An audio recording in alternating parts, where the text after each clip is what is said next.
কিয়ামতের মাঠে যখন থাকবে সবাই ভীত, হাফেজদের মা বাবা তখন হবে সম্মানিত।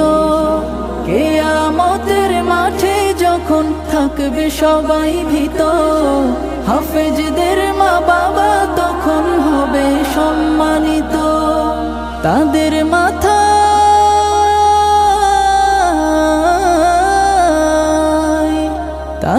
মাথায় নূরের মুকুট দিবেন রহমান, যাদের বুকের মানিক হলো হাফেজে কুরআন, হাফেজে কুরআন, হাফেজে কুরআন।